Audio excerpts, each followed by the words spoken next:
냠제 전부도 유미종 요는 전부가 자다 다그러 다른 전도 실문도 또만도 제잔라기 쇼잘.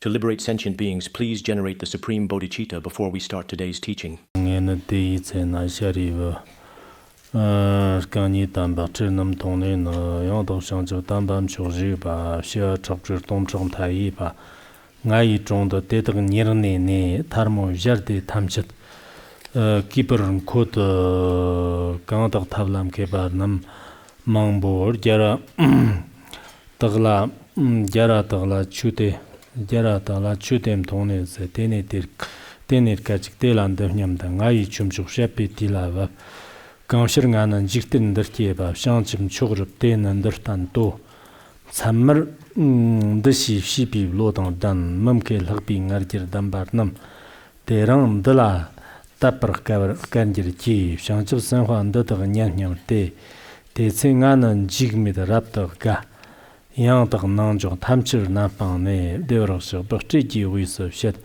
대덕 상침라는 양덕 저든 든지 선지 저는 통nên 초경 솜니르 넘버 파머는 일 양덕 강작 갸프적 지니 보 nd덕 탐칫 양덕 저즈 갸프적 지니 보 nd덕 탐칫 직든 산견 일 ngami 교바 대덕 진자와 마웅게르 추니 지르다와 녜장 때는 남 녜장 때는 녜장 때라 남 버 똑방 때 대전도는 졸랑이 땅샷 랭가 강도 지 직된도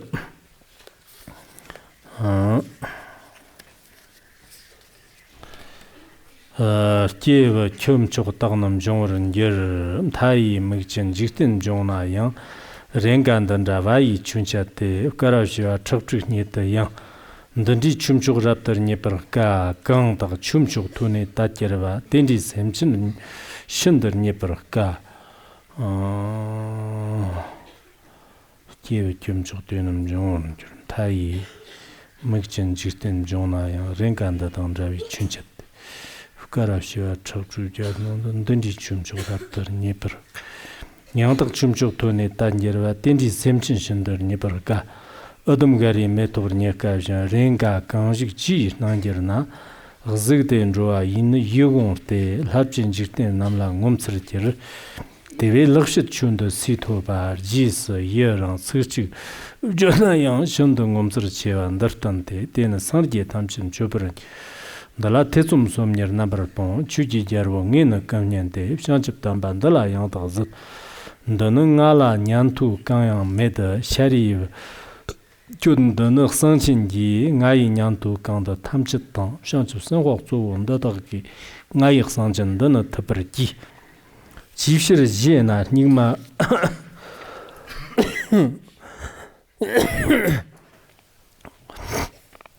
샘친 감박던 보험 종외나 시비로 전도별 동지르바 대덕 남자 상집 샘머기 덕박직 본던을 야르아디 흥원르 샤파인지 투네서 마운티나 샘친 뉴지르데 도르데 방에 샘친 야란조 샘친 강덕 샘장 상와당 강덕 상섬 담밤 추지바 대덕라는 징바 메키라 덕박직 흥어바 타이 숏 렘바 남지 샤파 테스타 타울람 케파 담밤 추음도 너 뎀부르 ngărnam raptam mangboru shat ndana mavlber namji rigbrka teve jigten lukon sanjeji chopar dembur kana sherepji tetsum cholla somnir narponde sanje ngirji gavar rapta kit tambi chupa makaru le tavlam kepi legerte nipa wo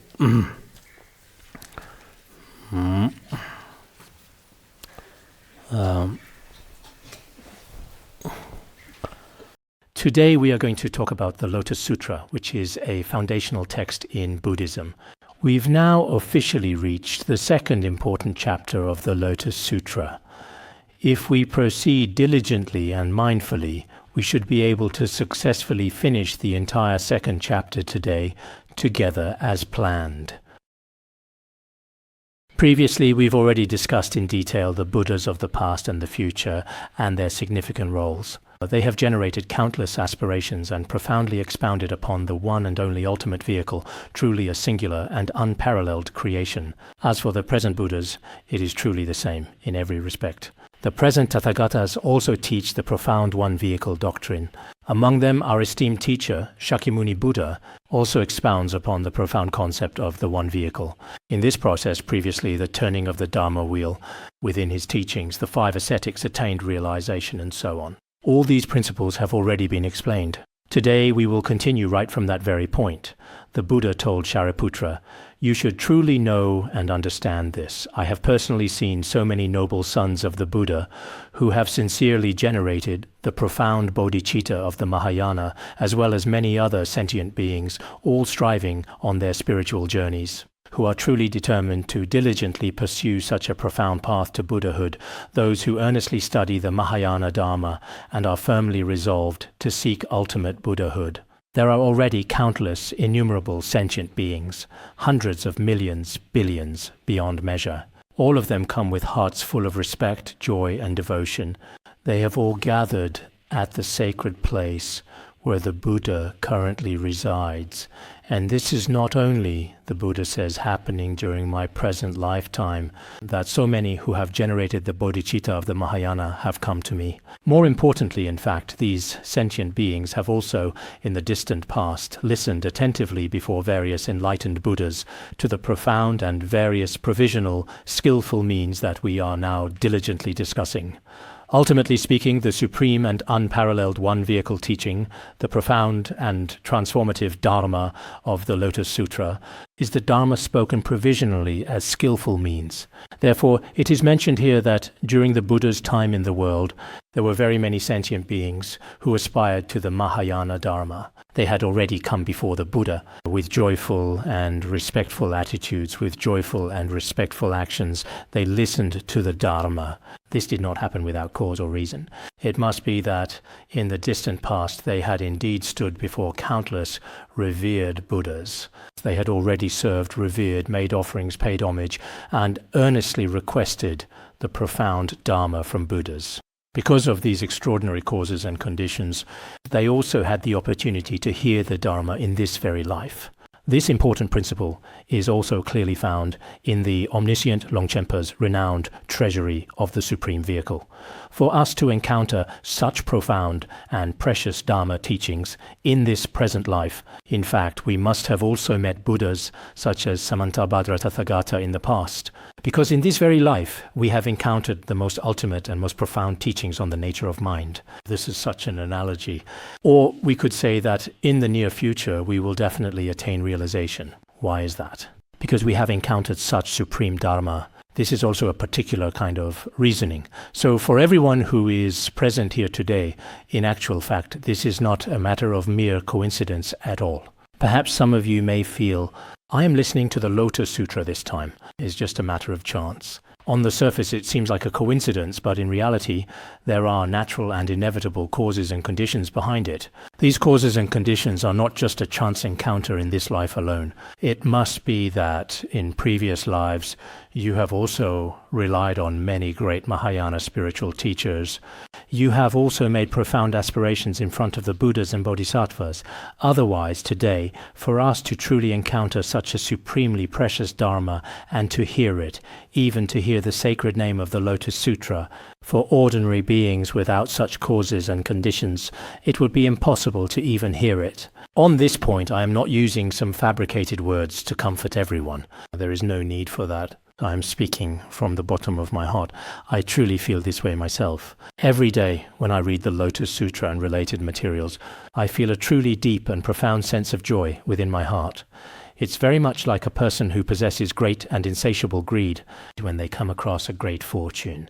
Their heart is naturally filled with immense joy and happiness. So sometimes I also truly feel that in this very life, in our brief existence, to encounter such truly profound wisdom and the timeless teachings of the Buddha is truly a great and rare blessing indeed.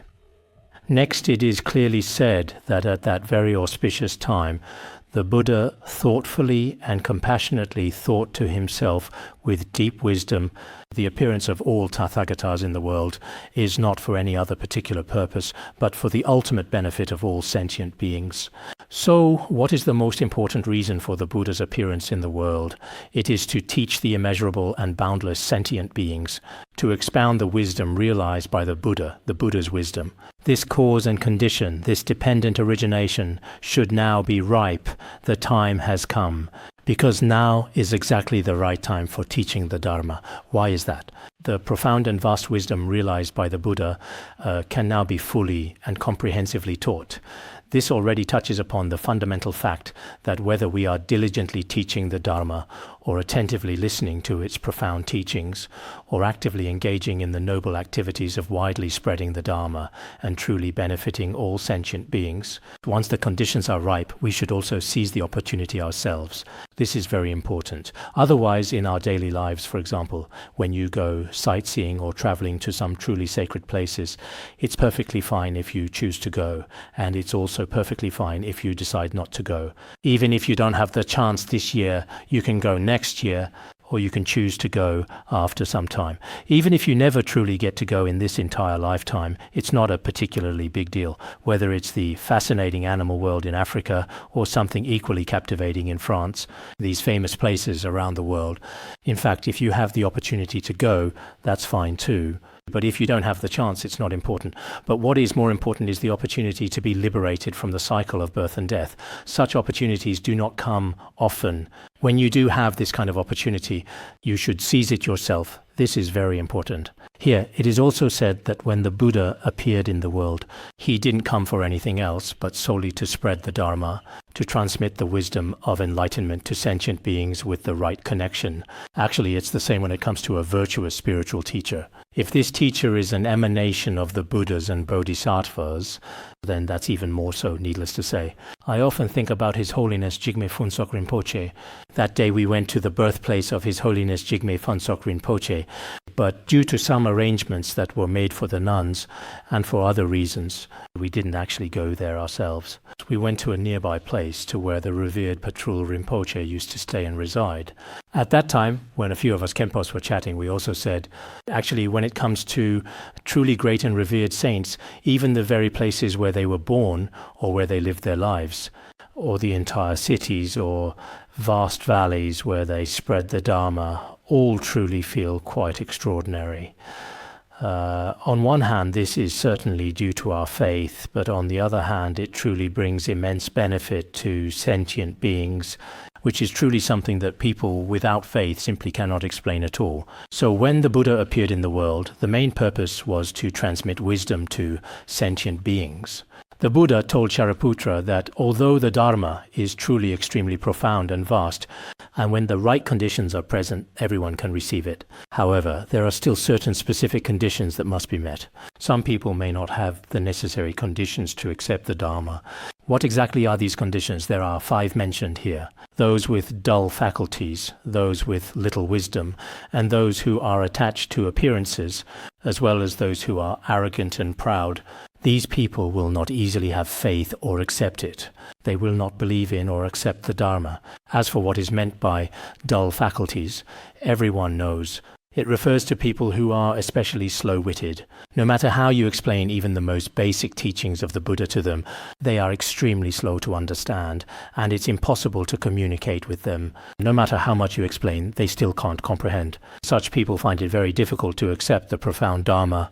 Then the second type, although on the surface they may seem clever, possessing a bit of wisdom or cleverness, but in reality deep down they are incapable. Many of them actually hold quite wrong views very often, or try to be cunning, so it is not easy for them to truly accept the profound Dharma. There are also those who are deeply attached to appearances, who are especially fixated on various forms and outward appearances in this very life, or attached to the appearances of emptiness or clarity. Those who truly cling to the mere appearances of emptiness, clarity, or non-conceptuality are also unable to accept the great Dharma and cannot accept the profound teachings of great emptiness. Then there are the arrogant ones. As for deep-rooted arrogance, whether it's about their exceptional talent, profound wisdom, or abundant material wealth and possessions, these people are especially proud and extremely conceited in their stubborn hearts, with a sense of thinking, I am really remarkable, or I am very good-looking indeed, or I am physically strong and very brave, truly, or my family has a lot of money, a great deal of wealth indeed, or I am currently in excellent health and well-being, although these people may not show it much in their words or outward expressions, and it may not be particularly obvious or immediately apparent, but in reality, deep down within the human psyche, there is often this subtle yet pervasive sense of being inherently superior to others. Some of us are very proud inside, but it's generally not easy to see from the outside. This is called arrogance. Then, if it gets worse, it starts to show outwardly, whether in speech, behavior, or even the way they walk. Usually people who are wealthy, wise, or hold official positions. When it comes to officials, for example, when the director and deputy director arrive, the director tends to be arrogant. The deputy director is a little better. But when the director is not around, the deputy director also becomes a bit arrogant. Generally, this is how it is with our social status as well. And it's the same with money. The Abhidharmakosha talks about 7 types of arrogance. Actually, among these, the 5 types mentioned above, foundation, wisdom, appearance, pride, and arrogance. In Tibetan, pride and arrogance are not separated. They are considered one. Such people cannot accept things. When observing suitable vessels for the Dharma, some people are indeed very arrogant. They simply refuse to listen to the teachings. They don't even want to sit in front of the Dharma teacher, preferring to stand the whole time. They might smoke a cigarette, look around, or wear a hat. They are unwilling to attend the class. Let alone prostrating or listening to the Dharma, they don't want to do any of it. They just stand around quite casually, slowly going through the motions, seemingly without much purpose. And then they leave like this.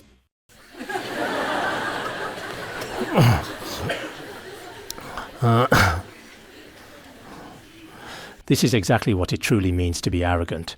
Those who indeed refuse to accept the Dharma are like this as well. Then the Buddha said, "Today I am also feeling very joyful and completely without any fear at all.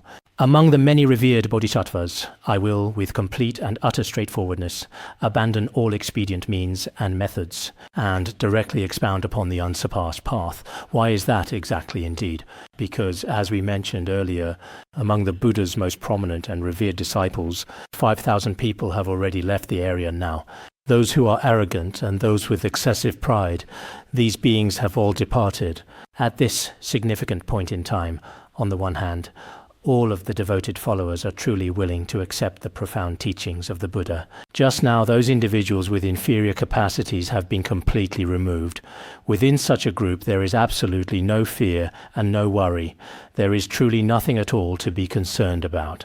There is no worry that they might not accept the Dharma, or that they might not be able to understand, and so on. None of that. Among such truly significant bodhisattvas, I must now directly abandon some provisional expedient means entirely, because the profound Lotus Sutra directly teaches the ultimate one-vehicle Dharma with complete clarity. So some expedient provisional teachings that are not definitive are temporarily set aside, and the direct teaching is given. It's like in our Supreme Secret Dzogchen teachings, when it comes to the direct cutting instructions. In fact, the direct pointing out instructions are given straight to those with sharp faculties. Or it's also like the view of the Prasangika Madhyamaka school, which is not like the Svatantrika school's view. It directly teaches the profound principle of great emptiness. Here, it is truly said to honestly abandon all expedient means. This can also be explained in this way, or in the Tibetan language, abandoning true inner, deep and meaningful contemplation, and then directly teaching the truly unsurpassed path. Why is it referred to as inner contemplation here? The Buddha, among the bodhisattvas, didn't engage in inner contemplation, but abandoned inner contemplation and taught the unsurpassed path. It can be explained from 2 perspectives. However, many great masters of the past provided no explanation, because the honestly abandoned expedient means. Here is difficult to understand, so you can look into it. I looked at some explanations and commentaries by ancient great masters, and basically there isn't much difference in their methods of explanation. If you have other references or literature, you can also take a look at them. In Tibetan, it should be expressed precisely like this. It profoundly means that here, those individuals who are directly taught are all truly bodhisattvas, who are indeed Mahayana Buddhist disciples. Among these Mahayana Buddhist disciples, there is absolutely nothing that is not of definitive meaning. He does not utilize other indirect or roundabout methods whatsoever. It should directly mean using the unsurpassed true path. So when bodhisattvas hear this teaching, they believe what the Buddha says. Because the Buddha directly taught the bodhisattva assembly the dharma of emptiness, when these bodhisattvas have heard such a supreme dharma, they will be greatly enlightened. They will definitely eliminate from their mind stream any doubts about whether this dharma is reasonable or not. All such nets of doubt and suspicion are completely cut off. And here, there are also a significant number of 1,200 arhats who will also certainly attain Buddhahood in the future, without a doubt. In other words, it's not just the bodhisattva assembly that can accept the supreme dharma of the Lotus Sutra. In addition to the revered bodhisattvas, there are also many arhats present. Indeed, many arhats are also found here. This directly teaches the Mahayana Dharma, but within the Mahayana, there are also some arhats of the Hinayana who are also able to accept the Mahayana teachings. So we are the same way now. For example, in our Theravada Buddhism and Mahayana Buddhism. In fact, there are some devoted Theravada Buddhist monks today who are especially fond of secretly incorporating and using some beneficial Mahayana practices in their daily spiritual cultivation. When we held the World Youth Buddhist Society in Thailand, some monks were not only truly very knowledgeable about Chinese Buddhism, but also about Tibetan Buddhism, such as the Gelug and Sakya schools. They are especially interested in the Dzogchen teachings of the Nyingma school. I also said that when the conditions are right in the future, we will invite many great masters from Theravada Buddhism to our Buddhist Institute. In the future, we will take a more open approach to acceptance, embracing Theravada, Chinese and Tibetan Buddhism, practicing together and spreading the Dharma together. Actually, this is also very good. Back in the Buddha's time, when the Buddha taught the profound and extensive Mahayana Lotus Sutra, the 1,200 arhats were also completely and fully able to accept the profound Mahayana teachings. It's the same now, including in southern Thailand and in some other places. There are some Theravada Buddhists who are particularly open-minded and accepting of diverse perspectives. They are open to various fields of knowledge in the world, including some important aspects of modern science. When we interact with them, some of them have taught or studied at Delhi University and at certain universities in Germany. Some Theravada Buddhist monks, they are truly and remarkably open-minded indeed. But there are also some rather conservative, quite traditional old monks, elder monks, and senior elders. As for the senior elders, they are still very conservative. Usually, even if there are several hundred young people below, they won't even look at them. When it's time to give a talk on meditation, they just go straight up to the teaching seat. Then they slowly begin to speak. After finishing the talk, they get up and leave right away. They don't care at all about who the audience is. I've always paid close attention, thinking, shouldn't they at least take a look? Otherwise, with so many enthusiastic young people gathered below, all looking up so very happily, he doesn't even look at them at all. Sometimes their way of thinking is really, well, it's the same in Tibetan Buddhism. Within Tibetan Buddhism, there are some who are especially focused on practice and inner contemplation. Generally, they don't interact much with the outside world, including the current mindset of many young people. They really don't pay much attention to these things. They just devote themselves wholeheartedly to their own practice. They focus on cultivating bodhicitta and developing renunciation. Some young people seem to understand everything. On the surface, they seem like they're learning all sorts of things. But when it comes to actual realization and practice, there are still two types of people. Next, we will thoroughly discuss the profound and consistent way the Buddhas of the 3 times expound the Dharma. Their precise method and sacred ritual of teaching are, in essence, universally the same. The future Buddha, past Buddhas, and present Buddhas, the profound way in which they guide all sentient beings through their insightful teachings is actually quite remarkable. As mentioned earlier, they will first teach skillful means. They begin with the teachings of the 3 vehicles, and after they proceed, They gradually expound the Dharma of non-distinction, the highest, the non-discriminating, the unattached, the supreme and ultimate state described in the Lotus Sutra. In other words, the one vehicle teaching, the ultimate emptiness, such Dharma gates. Therefore, there is no real fundamental difference in the essential way the Buddhas of the 3 times transmit the profound Dharma. The virtuous teachers of the future and the past, the profound Dharma they teach is actually not very different either, maintaining a consistent and timeless truth. If we look into it in detail, these great masters of ancient times, whether in Tibetan Buddhism, Chinese Buddhism, or Theravada Buddhism, in fact, many of their methods are the same. For example, in Tibetan Buddhism, we also place great importance on the 4 Noble Truths and the 12 links of dependent origination. We also talk about taking refuge, generating bodhicitta, and so on. Many great masters from other schools are the same in this regard. So as Buddhists, when we truly understand the profound truths of the world and how they apply, the most fundamental, such as the 4 Noble Truths and the Noble Eightfold Path, as well as the entire practice process of the 37 factors of enlightenment, these are all essentially the same. Therefore, this is also what is being discussed here. The ways and rituals by which all Buddhas of the 3 times teach the Dharma, although there may indeed be some notable differences in specific details or in certain particular aspects, including their distinct recitations and some of their various rituals, the precise way they teach, their unique expressions or certain specific requirements, there are some differences indeed. But in reality, enabling all sentient beings to truly and profoundly realize the inherent nature of their own mind, this is indeed our ultimate and most profound goal. Next, it is said that whenever a fully enlightened Buddha appears in the world, manifesting their presence, it should be unequivocally stated that this is extremely, exceptionally, and truly rare. To encounter such a significant meeting after a very long interval, the gap between such occurrences is incredibly vast indeed. For a Buddha to appear in the world, and for us to encounter the appearance of a Buddha in the world, such an opportunity is extremely rare. Even if a Buddha has already appeared in the world, it is even rarer for the Buddha to teach the Dharma. Sometimes Buddhas do appear in the world, but some Buddhas never teach the Dharma at all. Some Buddhas may not teach the Dharma at all in the ordinary world. Some, although they do teach, only teach relatively simple Dharma methods. Even in the case of Shakyamuni Buddha, during his more than 40 years of teaching, the profound Lotus Sutra was taught much later on, after many other teachings had been given to his disciples.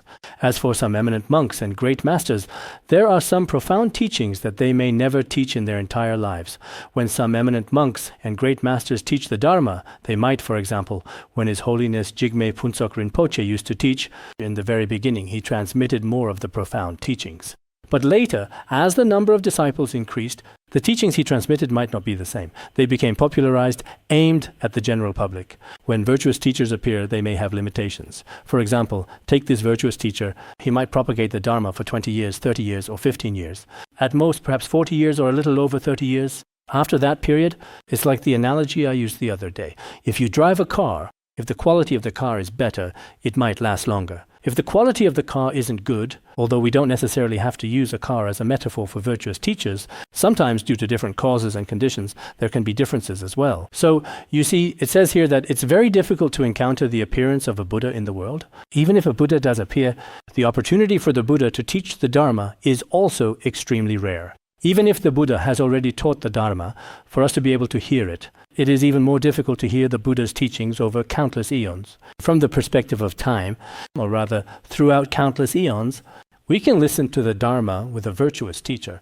It is very, very rare indeed. And when all these conditions come together, it is extremely rare for someone to hear this Dharma. The appearance of a Buddha is rare. Teaching Dharma is rare. Hearing Dharma is rare. Those who hear Dharma, hearing the Dharma, and those who hear it may seem on the surface somewhat similar, but I think one refers to the Dharma heard being very rare, and it is also very rare to have someone who can hear it. You could put it that way. Or, it is also very rare to have a virtuous teacher expound the Dharma to be heard. That too is extremely rare. Even though the Buddha has already appeared in the world and has already taught the Dharma, after the Buddha has entered parinirvana, if there are no virtuous teachers, if no one teaches, it is also very difficult to benefit sentient beings. Atisha's esteemed teacher, Maitrapa, was an extraordinary and highly accomplished Pandita, renowned throughout both the eastern and western regions of India. But when he came to Tibet, his translator had already passed away. Maitrapa himself did not understand Tibetan either, so he herded cattle there, wrote poetry, and eventually left. Later, When a teacher came to Tibet, he felt extremely regretful. He said, "My teacher was rare and precious in both the eastern and western parts of India, but here in Tibet there were no translators. And in the end, he was not able to benefit many sentient beings. Because of the language barrier, at that time he was unable to benefit sentient beings." Venerable Atisha felt especially saddened by this. He thought that the Tibetan people's merit was very shallow. So sometimes, if there are no qualified teachers, there is nothing that can be done. And the same goes for the listeners. The audience is just as important. Even though sometimes the Buddha has appeared in the world and the Dharma has not disappeared, and great teachers have gone everywhere to teach, there is no one to listen. Some great teachers, truly remarkable masters, they have promoted the teachings many times. This also happens in the West nowadays when a certain Lama is coming. There are advertisements in newspapers and news outlets. But when the Lama arrives, only 4 or 5 people show up. The Lama also feels saddened by this, because after coming from such a very, very distant place, sometimes this is how things are in the West. But in China, it's a little bit better. Though in some cases it's still not ideal. When some truly qualified teachers come, there are very few people who come to listen to the Dharma. But for some people who are not necessarily qualified teachers, when they advertise in various ways, wow, the place is packed with people, absolutely crowded. So it is truly and profoundly rare to find individuals who genuinely come to hear the profound Dharma. For countless eons, it is indeed hard to encounter and truly hard to see. This is stated in the Infinite Life Sutra. Over countless immeasurable eons, it is extremely difficult to encounter the Dharma. It means it is hard to meet a qualified teacher, hard to see the Buddha. So now, in our world of over 7 billion people, but how many people can truly and genuinely hear the profound Mahayana Dharma? We should also be very clear about this important point. That's precisely why it is said here that it is extremely rare and exceptionally difficult to hear. It is truly like the mythical Udumbara flower, which all sentient beings are especially fond of and deeply cherish, symbolizing its unique and precious nature, including celestial beings and humans alike. They all feel that the appearance of the Udumbara flower is extremely rare and precious. It does not bloom all the time. Hearing the profound Dharma is just like the incredibly fleeting appearance of the rare Udumbara flower. It cannot exist for a long time. Such favorable conditions cannot last forever. Sometimes we can also see that the rise and eventual decline of a Dharma center can also be observed. As for a spiritual teacher, the entire process of their spreading the Dharma can also be seen. Sometimes when we look at some of the great masters of the past, today I watched a video of Khenpo Deba at a certain place. I had previously asked them to record it, and then I watched it. Wow, it is actually very, very easy for spiritual teachers to leave this physical world. That was probably about 6 or 7 years ago. So sometimes seeing the beautiful blooming and the gentle fading of an epiphyllum flower is really truly no different at all. The same goes for the Dharma. When we have such an opportunity as this, we should also learn to truly cherish it. This is also very important and significant. The Buddha said that it is indeed extremely rare in this world for such profound spiritual teachers to expound the sacred Dharma. When we hear such truly wonderful teachings, we should truly rejoice, offer heartfelt praise, and feel genuine, profound joy from the heart. We shouldn't think, oh, another class to listen to, how tiring, or I'm so happy because there was no class today. Some of us now are unhappy when there's a class and happy when there isn't one. The Lotus Sutra teaches us to rejoice and praise upon hearing the Dharma. It doesn't say to rejoice and praise when there is no class. But some of us think, there's no class today, that's great. Today is so comfortable, no class, rejoicing in having no class. But here it says, rejoice and praise upon hearing the Dharma, even if it's just uttering a single word. After we hear the Dharma, we ourselves feel happy to hear it, and others are happy to hear it too.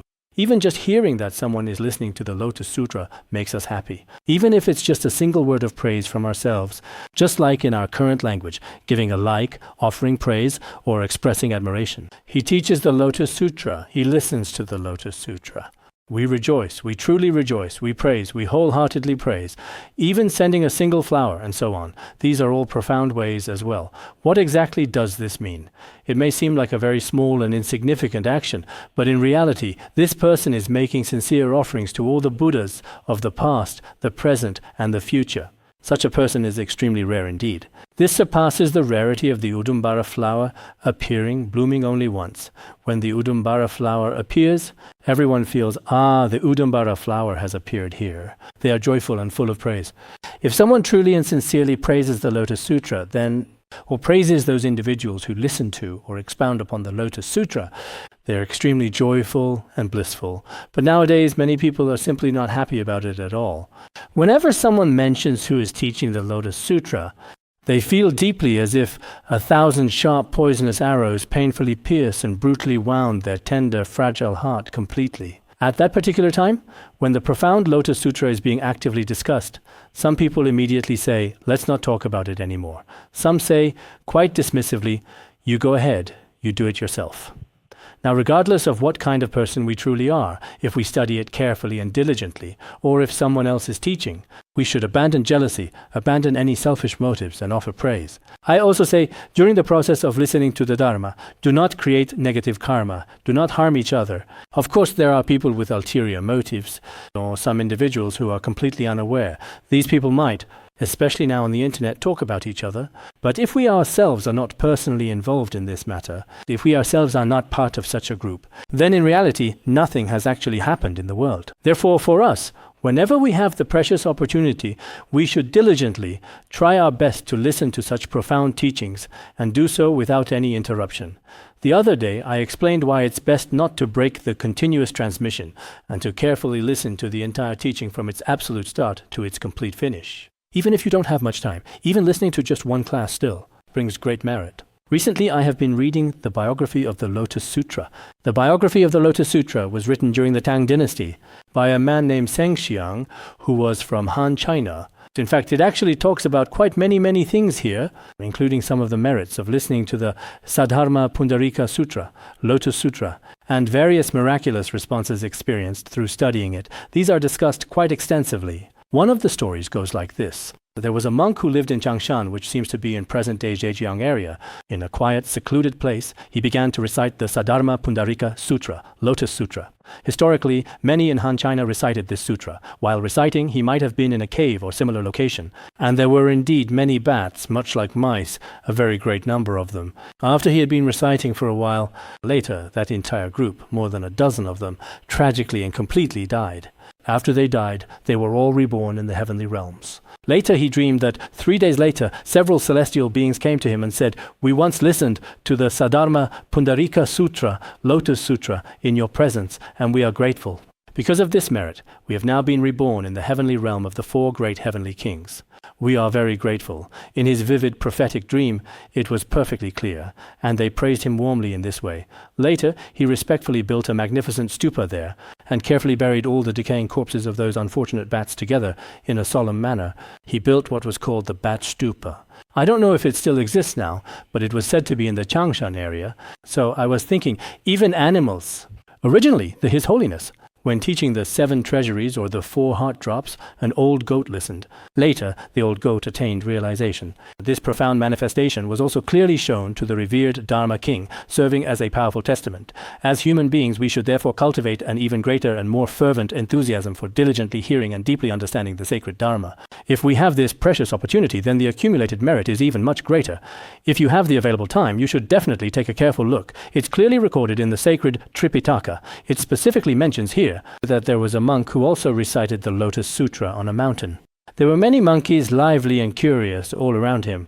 Among them, there was an old wise monkey who often attentively listened to him reciting the sacred Lotus Sutra. This old monkey had completely white fur. Later, after it eventually and peacefully died, it seems that the old monk reverently and carefully buried its body or something very similar to that effect.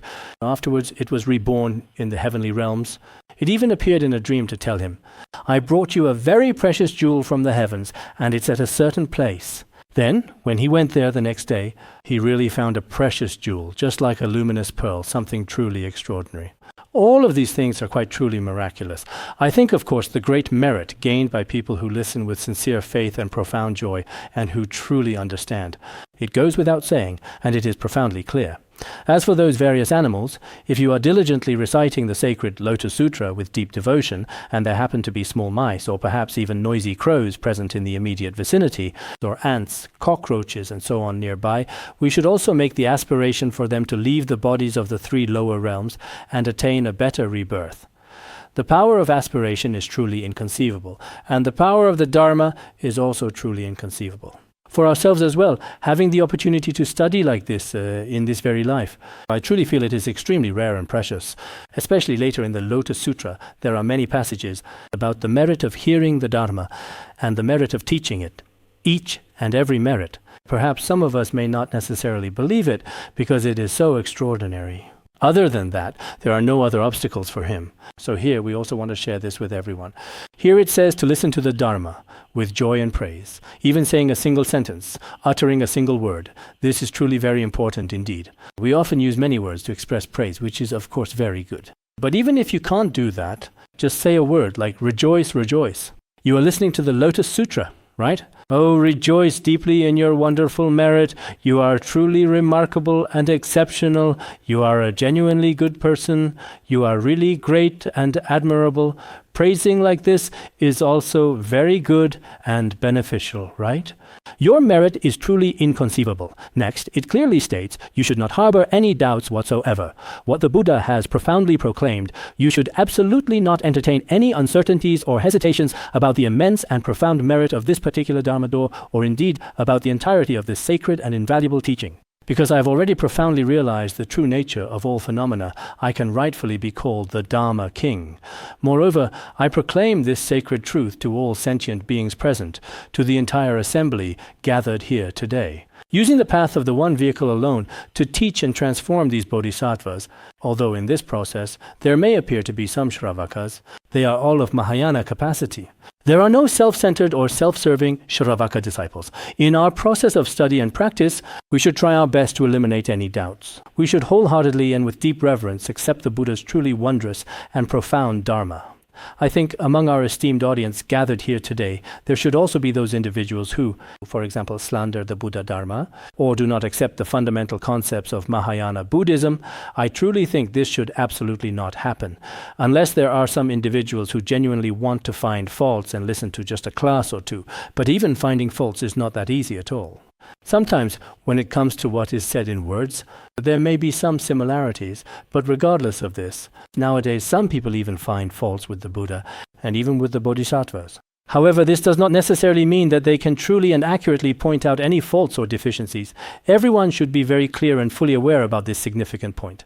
Because the truth of all phenomena, as explained in Buddhism, if we were to truly face it directly, or genuinely use profound wisdom and careful observation to engage in a meaningful debate, only then would we truly realize, oh, so this is precisely what the profound Buddhist teachings are truly and deeply about. Therefore, we should truly accept them with a joyful heart. This is indeed a particularly rare and very auspicious opportunity. The Buddha instructed Shariputra, you all, meaning you Śrāvakas and Bodhisattvas, indeed, and all others present, should know that the Lotus Sutra is the most secret and essential teaching of all Buddhas. In fact, many of us often ask, when will the Tantric teachings be transmitted? When the Tantric teachings are transmitted, will I be able to hear them? If you haven't completed the preliminary practices, it's not possible to receive the Tantric teachings. There are two types of Tantric teachings. One kind of Tantric teachings is the Lotus Sutra. This particular and special permission genuinely allows anyone who is truly able to listen to fully hear it. There are also some very special and deeply tantric teachings within Tibetan Buddhism, which are supposed to be very strictly regulated. There are also some others, nowadays found in all directions, east, west, south, and north, that do not require preliminary practices or empowerment and can be listened to directly. This kind also exists. It existed in the past, it exists now, and it even exists in the West. So, for people in front of whom these teachings are given, it is generally acceptable to listen. As for some others, it is relatively difficult. Here he says, Shariputra, you and the other Śrāvakas and Pratyekabuddhas should also know that the Lotus Sutra is actually the secret essential teaching of all Buddhas of the three times. If you hear this profound message carefully, it is in fact no different from hearing sacred esoteric teachings directly. It is also specifically intended for those with the proper spiritual capacity for esoteric teachings. Because when it comes to truly genuine esoteric teachings, there is indeed some very real secrecy involved. For example, when it comes to empowerments, it is actually better not to even mention the name of the empowerment being given. Similarly, when transmitting a teaching, it's better not to mention its name either. Oh, when a certain Lama transmits an esoteric teaching, the name of that teaching shouldn't be mentioned. That's what makes it an esoteric secret teaching. If you don't mention anything beyond that, perhaps you yourself will gain more siddhis, more accomplishments. The more secretive, the more siddhis you attain. The more public, transparent, and openly accessible something becomes, indeed sometimes the inherent blessings or the potential for empowerment can be significantly affected, influenced, or even diminished to a certain extent. This includes some of our Vajra brothers and sisters. When transmitting esoteric teachings, they try their best for their own protection. Sometimes I would say to my close friends or family members, "You should listen too, let me transmit some teaching to you." Actually, this is not good at all, especially now with the internet and with the various other means we have to transmit teachings these days. We must never, for example, grant sacred permission to others out of purely selfish personal motives. If you do this recklessly and the powerful Dharma protectors punish you, the karmic consequences can be truly unimaginable and devastating. It can also have a certain impact on your own spiritual practice. So, generally speaking, if someone generally doesn't meet the requirements or doesn't have the proper qualifications, or if they don't fulfill the necessary conditions in ordinary worldly matters, for example, if there's some money to be divided, I might give you, and it's no big deal. This is something I can hand over to you. In that case, maybe it's acceptable. But when it comes to the secret essentials of the Buddhas of the 3 times, if you rely on your own connections or personal relationships and act in this way, you yourself will also have to bear certain consequences. This is also very undesirable. Moreover, if there are any other significantly adverse circumstances, it is also not particularly good. Therefore, my sincere hope is that, generally speaking, when it comes to genuine esoteric teachings of Tibetan Buddhism, such as the esoteric teachings like the Lotus Sutra that we have here, we should transmit them when appropriate. But for some very special and truly esoteric teachings, indeed, both oneself and others should keep them confidential and protect them. This approach is very good. When I go to some Western countries, I also tell some experts, I hope you will help us protect these teachings. If certain teachings are not meant to be public, and there hasn't even been an empowerment, please do not translate them. If they are translated, perhaps the text can be obtained, but the true esoteric meaning of Samantabhadra Tathagata within them may not necessarily be accessible to you, may not necessarily be found. This is also a kind of dependent origination. Therefore, sometimes we should, whether we are the ones transmitting the teachings, managing them, or receiving them, follow the original and ancient tradition. Tibetan Buddhism has its own distinct and unique lineage, which has been passed down through generations. And Chan Buddhism in the Chinese tradition has its own rules. For example, in your Chan hall, generally, those who do not meet the requirements are not allowed to enter. Strict Chan patriarchs have always upheld this. So in this regard, we all need to understand the reasoning. We should carefully observe our own internal mind stream and its workings. This is extremely important and quite significant indeed. Next, it is clearly mentioned that in the chaotic age of the 5 degenerations, many ignorant sentient beings constantly delight in indulging in fleeting, worldly, sensual pleasures. As such, these deeply deluded beings will never truly attain ultimate Buddhahood.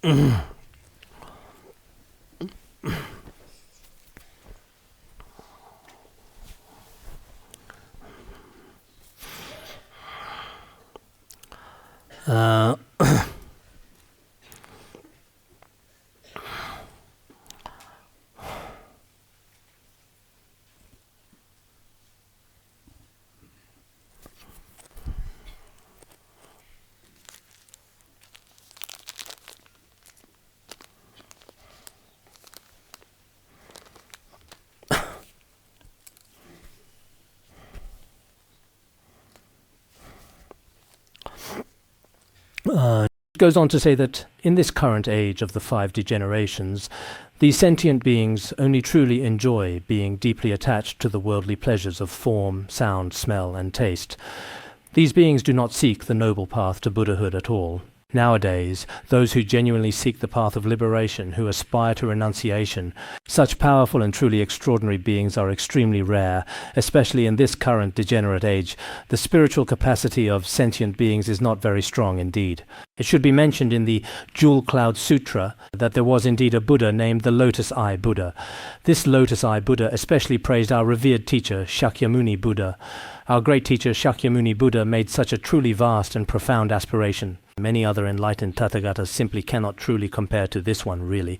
Moreover, in a place like this Saha world, this world of the 5 defilements and evils, even if one takes refuge in the 3 jewels for just a mere snap of the fingers, or upholds the sacred precepts for just a fleeting snap of the fingers, or gives rise to the mind of renunciation and the mind of Bodhi, for even a brief moment, the merit from this is extremely, extremely great. In other words, it might take many kalpas, many tens of thousands of years of upholding precepts and taking refuge. The merit from these actions is not as great as in our degenerate age.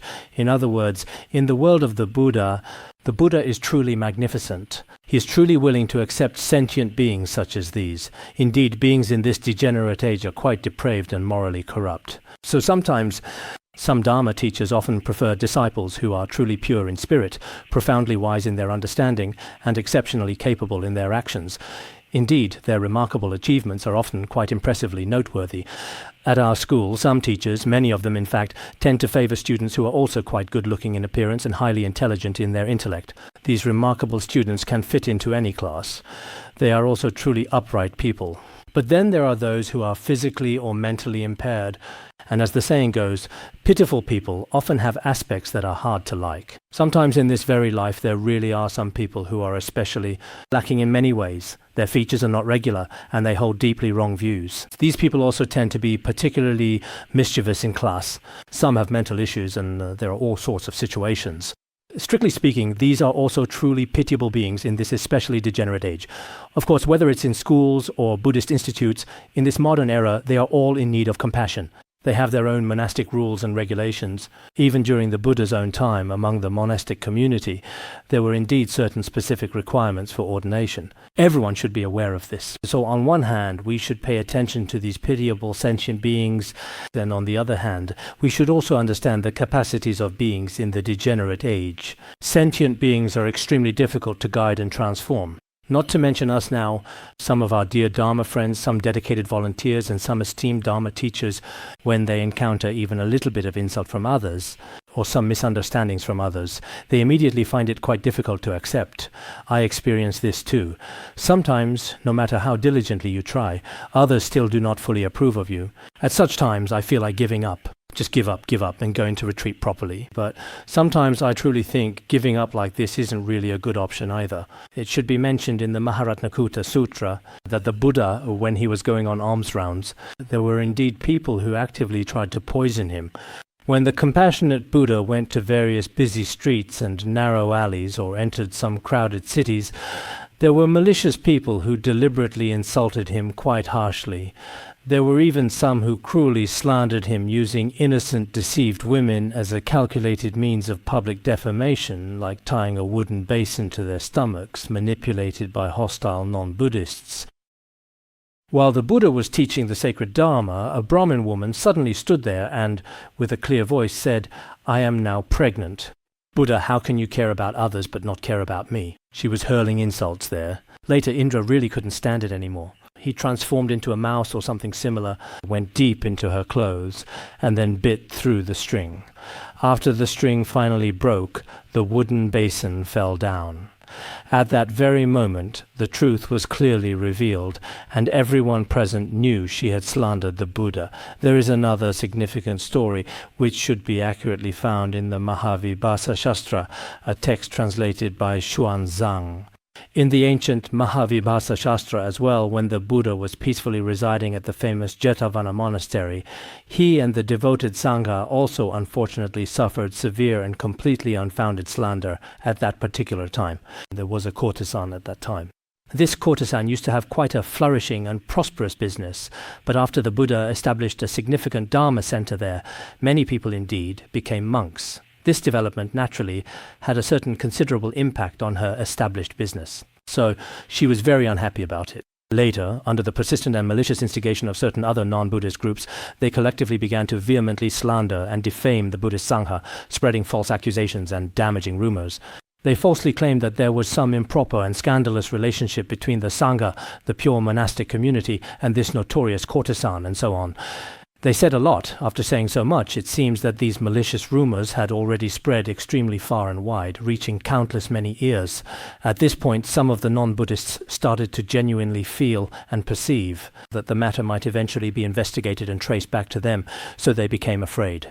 Then they sent some malicious people. These individuals brutally killed the courtesan while she was traveling on the road. After committing this act and killing her, they mistakenly believed that everything would be perfectly fine. They specifically, just like members of the mafia nowadays, sent some thugs to indeed kill her. After brutally killing her, they gave those hired thugs some blood money, but when those greedy thugs were dividing the dirty money, the distribution was completely uneven. While splitting the money in a seedy hotel room, they started fighting violently. Because the fight was so intense, the serious matter was eventually reported to the relevant authorities. When the government thoroughly investigated the situation, it ultimately turned out that things were not at all as the woman had originally claimed. At this point, the whole truth became clear. However, by then, the bad reputation of the Buddha and the monastic community had already widely spread throughout the 16 great kingdoms. Such significant news, of course, would not have spread nearly as quickly as it does in today's rapid information age. Nowadays, if something is posted online, it spreads everywhere the same day. Back then, there was nothing like that in India either. So at the time, this was a major case. In the end, the monastic community, including the Buddha himself, was constantly and widely slandered and spoken ill of across all 16 countries. It was only much later that people truly realized it wasn't actually like that at all. So in the age of the dharma's decline, even a fully enlightened Buddha can be defamed and slandered in various ways, let alone ordinary people in this world.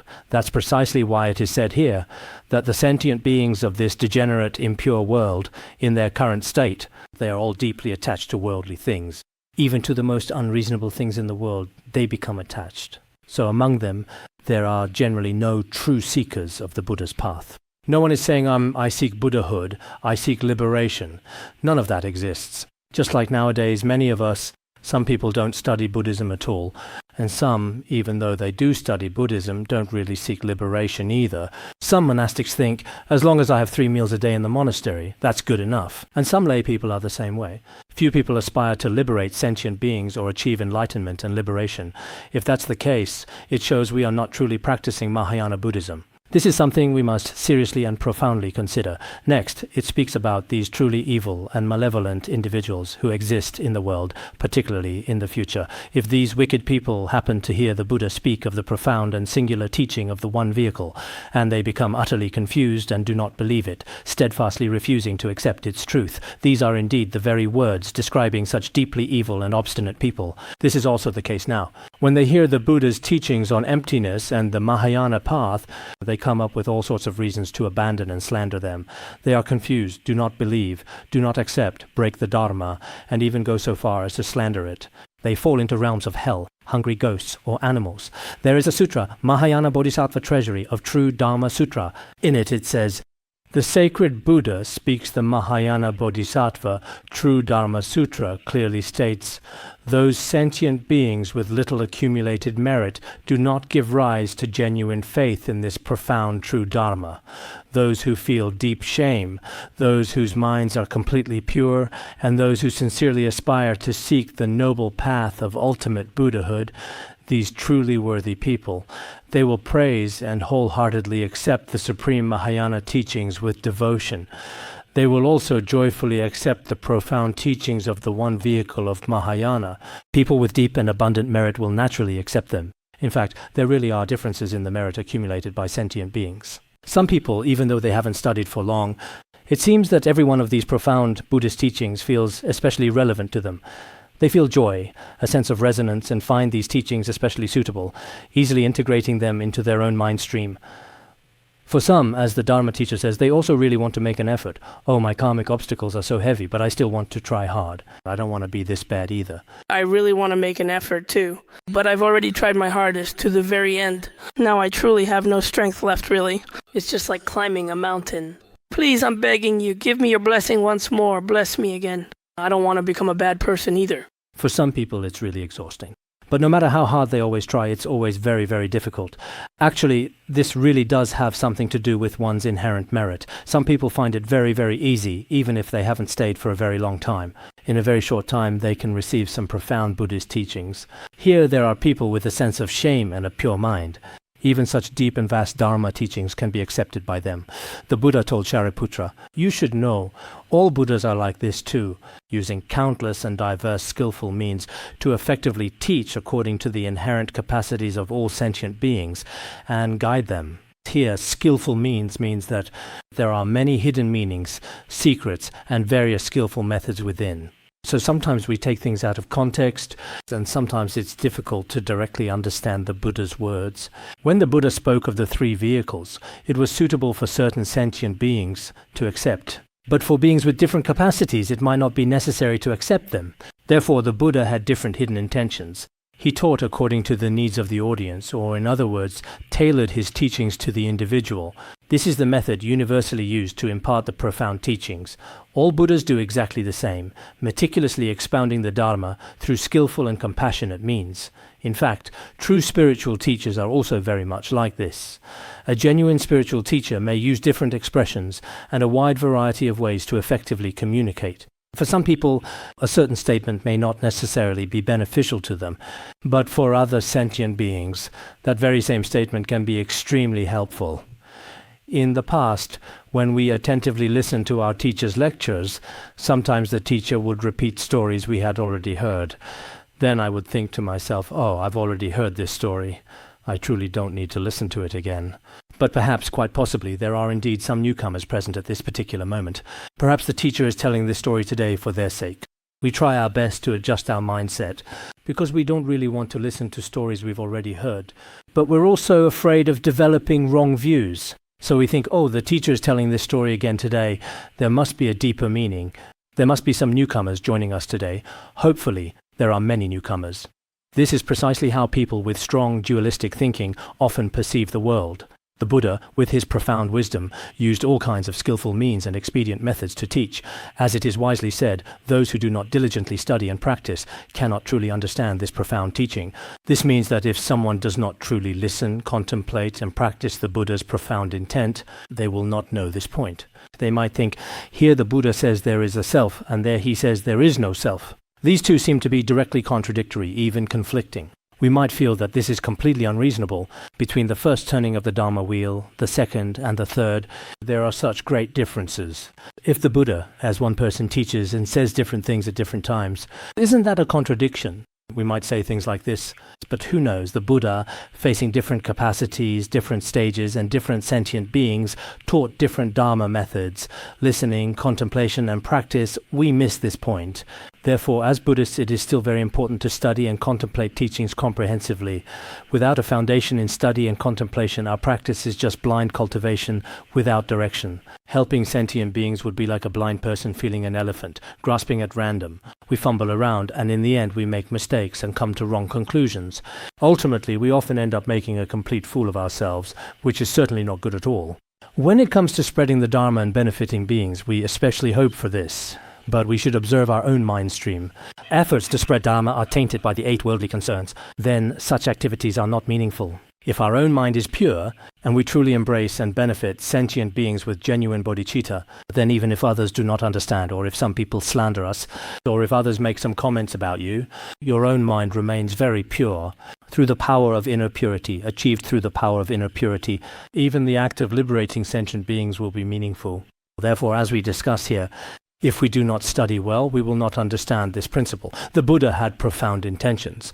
Likewise, some treatises by great spiritual teachers and accomplished masters of the past also contain many profound and subtle meanings. If we do not listen carefully, perhaps we may not be able to explain them. The other day I was thinking, since we are now discussing the Lotus Sutra, maybe many of us here will be able to pass it on in the future. If you are going to teach it to others, you should be confident in doing so. If you have never listened to it and rely solely on your own understanding, there is a good chance you might pass on many things incorrectly.